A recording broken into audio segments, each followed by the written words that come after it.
So you wanna be a picture book writer, then you gotta write picture books. And you're gonna need a bucket load of bright ideas for titles, plots, and hooks. If you're partial to prose or you're raring to rhyme, then repeat after me. It's a challenge, but I'm gonna tackle each story 1 month at a time with 12 by 12. Do you want to take a deep dive into picture book craft to give your manuscripts the best chance of getting published?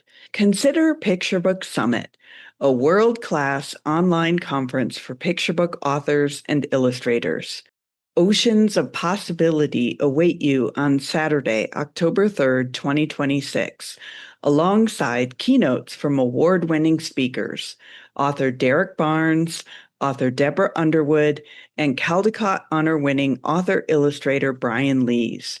Register by August 27th and get $100 off the regular price at picturebooksummit.com/Julie. Hello, everybody, and welcome back to the 12 by 12 Picture Book Podcast. I'm one of your co-hosts, Kelli Panique, and Julie Headland is usually here, but it's just me today, so lucky you. If you're watching on YouTube, you might get a little peek of Duke wandering in and out, so that's always exciting as well. But I wanted to pop in here today in today's episode and talk about something I don't see a lot of people talk about, and but press kits. And as somebody who works on the other side of booking guests and coordinating with our guests for 12 by 12 webinars and also with Picture Book Summit, and if you're a picture book writer, you should definitely go check out what's going on at picturebooksummit.com. But I'm always trying to gather bios and pictures and book covers and those types of things. And so I wanted to give you a few tips today about how to make that successful on your end, and also for the people who are looking to book you for various events and interviews and articles and things like that. So first off, it helps to have a website. As an author in the 21st century, your website is basically your business card that you put out there for the world to see. And when somebody Googles your name, that's what they find is your website. So you definitely want to have a website. Even if you're pre-published, I think it's good to have a website because there's a lot of learning involved in a website, whether you have somebody design it for you and you keep it up with the latest and greatest things, or if you design it yourself through WordPress, or there's other sites like Wix and Squarespace, I think, are some of the other ones that are out there.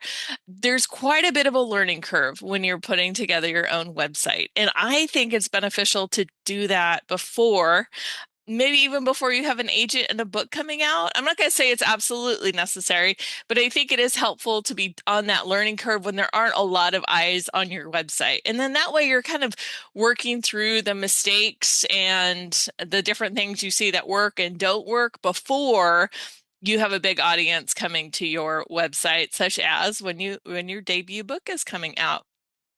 I think it's also helpful to have a website before you have an agent, because when they go Googling you, and they will, it gives you a place to say, hey, here's who I am, and here's what I'm presenting to the world as an author.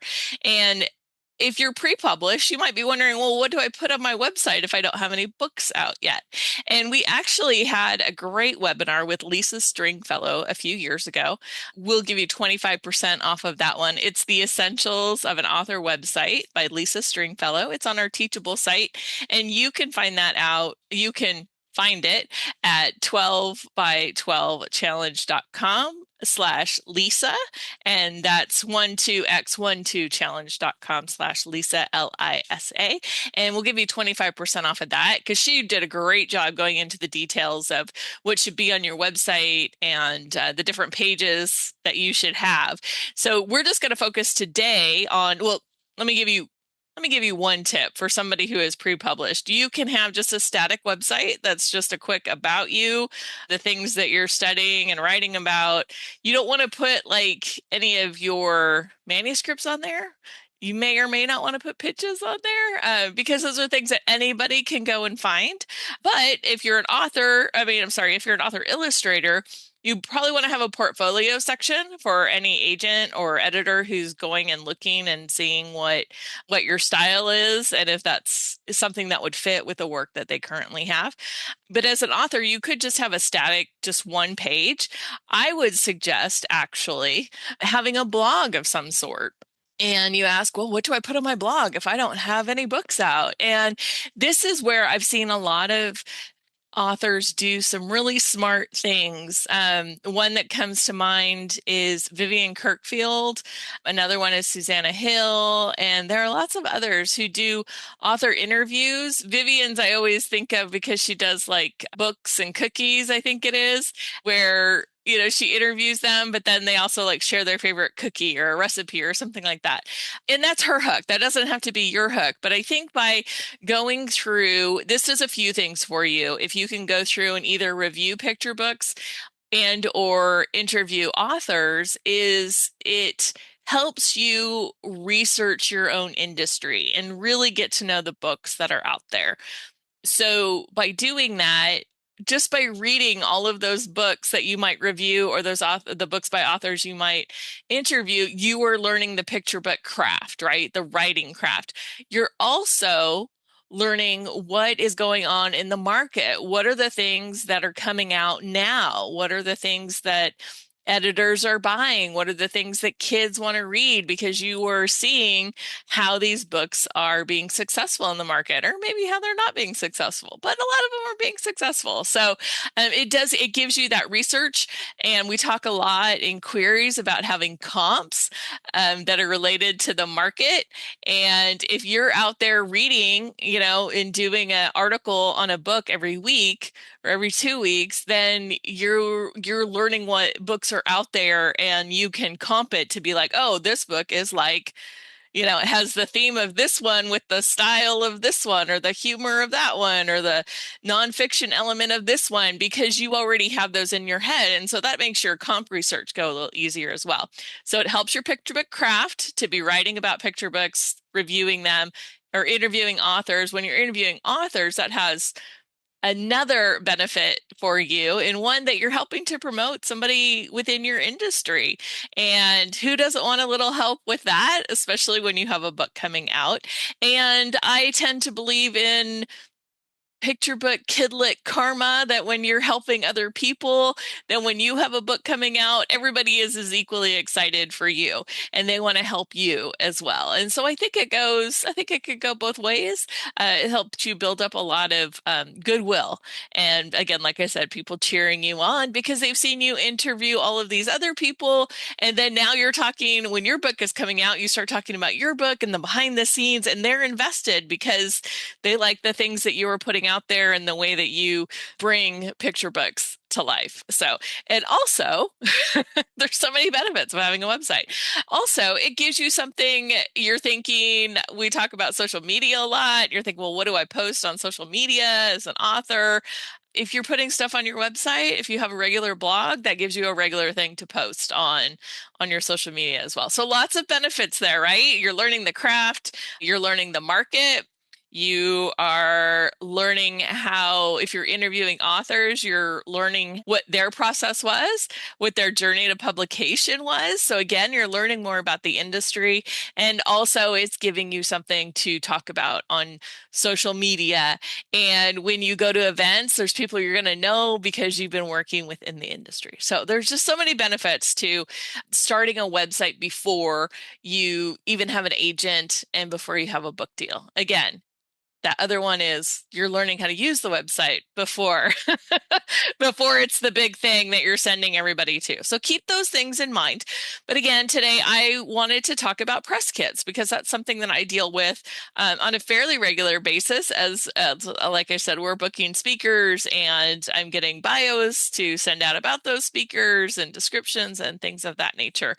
So one of the pages you're going to want to have on your website is an about page. So some people just say about, some people say about me. And I see lots of authors who do this where it's written for the kid reader. So the kids read your book, they come and they see a super fun biography about you. A lot of authors will have like a picture of them in their childhood, maybe something related to the book that they have coming out, or one of the books that they've written, or it could be them reading books or at the library or what other fun thing is on there. So kids can really relate to that. They can see that you were a kid once too. I also love when authors have like either a list of their favorite things at the bottom of that page, or they have like answers to funny questions that kids have asked them. So those are really fun too. Hopefully you're already doing some picture book reading and researching. So look at the websites of the people, the picture book authors that you are reading, and go see, how they've done their different about page. So I would put on that page a link to your press kit. It could also go in the menu at the top of your website to a press kit. That's going to be a more formal way for you to introduce yourself to maybe an adult audience, which is what the press is, right? So whether that's be your local hometown paper writing an article about you, whether it be somebody like me who's booking speakers, whatever the case may be, right? The press kit will be a more formal about you sort of page. And what I want you to have on that page as somebody who is looking for information about my speakers, I would love for you to have a bio that is written in third person. I would love to have a short version of that bio and then a long version of that bio. And as you produce more books and have more books published, that long bio will get longer because hopefully you'll have other accolades to add to it. And that's that long bio where you want to put all those accolades, right? And if you have things that relate, like you were a biologist and you're writing about science, like you want to maybe put some of those things in that long bio. You want to keep that short bio, I would say less than 100 words, because a lot of times when you are putting together an event, if there are lots of speakers, you have very little space to put everybody's things. So you need like a nice, concise bio that maybe talks about some of your accolades, that lists some of the books. Like if you have a lot of books, then you want to narrow it down to a few, and maybe a link to your website, something in that. And again, you can go look at other authors' press kits to see how they've handled this. So that's super important. A short bio and a long bio, both written in third person, because when you're on somebody else's website and you're talking in first person, it sounds a little weird because they're presenting you to their audience. So you want these to be in third person. The other thing that I want you to have on your press kit page is fantastic photos of you.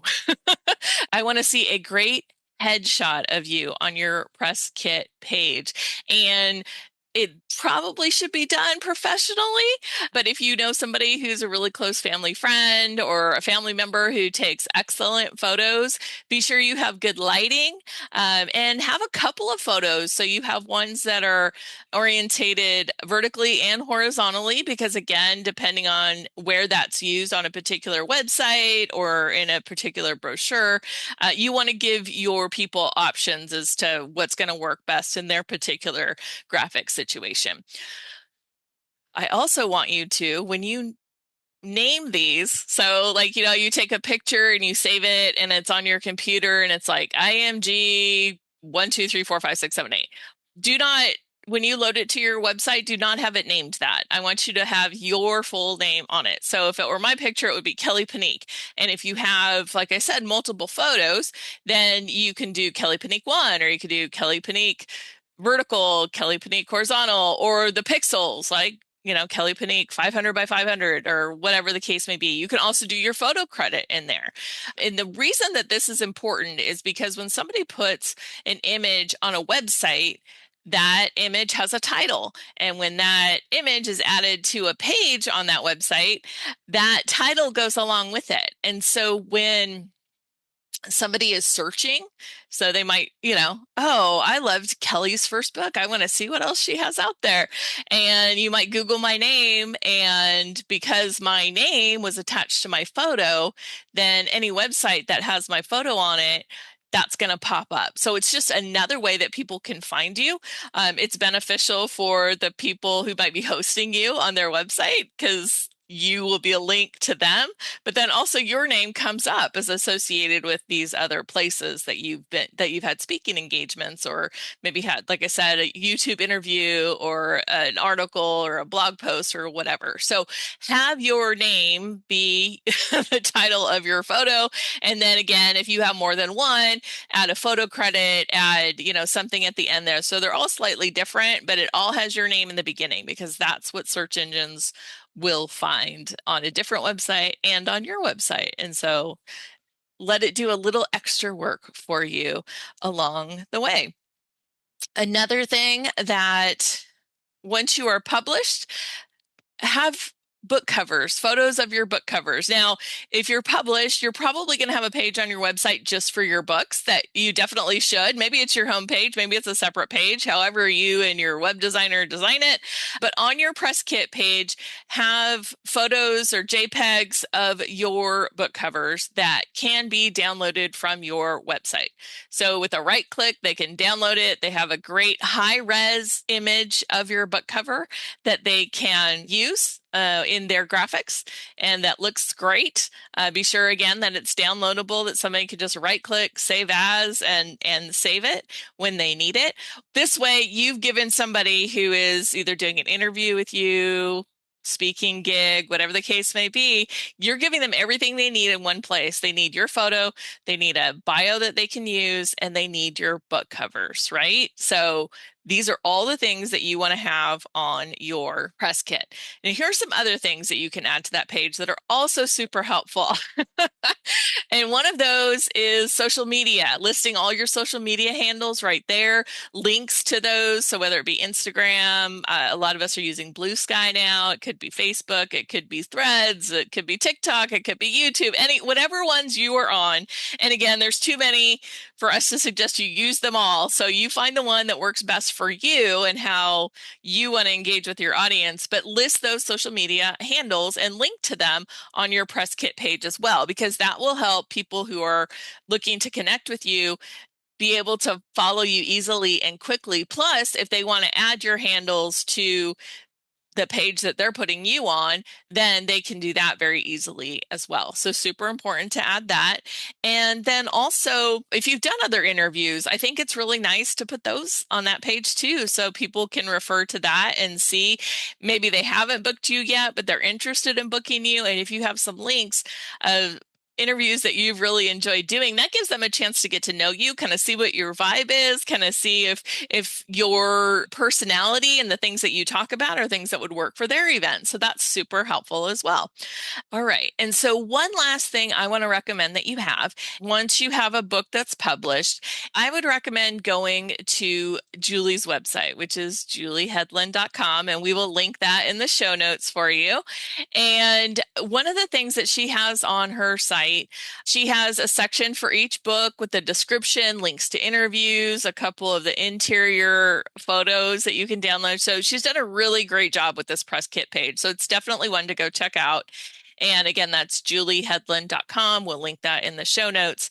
But down here for each book, she has, or actually at the bottom of the page, she has media sell sheets, which is SELL, media sell sheets.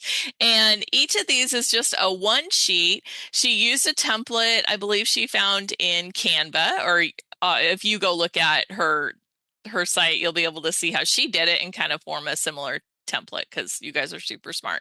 But it has the book cover, it has a short description of the book, it has a couple of different quotes, especially she got a couple of starred reviews, so the star review is there for a book list and a quote from the book list review, and then a short, very short little about the author and a picture of her. It also has the ISBN number on it, how many pages, obviously who the publisher is and the illustrator, where it's available, and contact information. So everything is on one page, so somebody could download that and use that. So if you had, say, a bookstore that was looking, this is where she's used it the most, is when she's gone to bookstores, maybe in her hometown area, but also when she's traveled, she'll take a one sheet with her and go talk to the people and see if at the bookseller and see if they'd be interested in buying her book for their store. And she can, if the bookseller, the person who buys the books at the bookstore, isn't there for her to talk to right away, she can leave that one sheet with them and say, well, here's what you need to know about my book. It would also work for, like, if you're interested in doing school visits and things like that. This is something that you could send to, teachers or coordinators, PTAs, who's ever booking those type events. Or maybe you want to do a book reading at a library or a bookstore. You could, again, this would be the sell sheet would be something that you could use to quickly show somebody what your book is about, what you are about. So that's really helpful as well. And of course, on that sell sheet is a link to her website and of course her email address. So definitely go check that out. I will link this in the show notes because, like I said, Julie did a great job with her press kit. So you should definitely go check it out. But also check out, other people's, if you have particular authors that you really enjoy, go check out their websites and see how they've done it, because that's the thing with the website. Like I said, it's your personal business card in this industry, but there'll be different things that you want to showcase that represent you, right? So it's good to kind of go out, see how other people have done things, and then follow in that, but follow in it with your own particular style. So that's press kits for you. Again, I believe this should be a separate page on your website, so you get the more professional interviews, speaking gigs, that sort of professional type of communication with people who are looking to book you for events and interviews. And your about page, I think, is really successful when it's more aimed at the kids who are trying to, oh, this is my favorite author, I want to find out more about them. So keep those in mind as you go through. Another thing that you can do, one of the things we do for Picture Book Summit every year is, and again, Picture Book Summit is a one-day event. And so each year we have a particular time that registration opens and we want to tell people all about it. So I'll actually create a zip folder that people can download from our website if they wanted to use it. So that's another way of doing a press kit as well. But again, that's more of since it is like a one-time event each year, that zip file might work a little bit better for that. But I've seen authors use that too. I've also seen authors link to like a Google folder where people can go. It's a public Google folder, and they can go and they can download the Word doc with the bio information, all the different pictures of their various headshots or their book covers or interiors, things like that.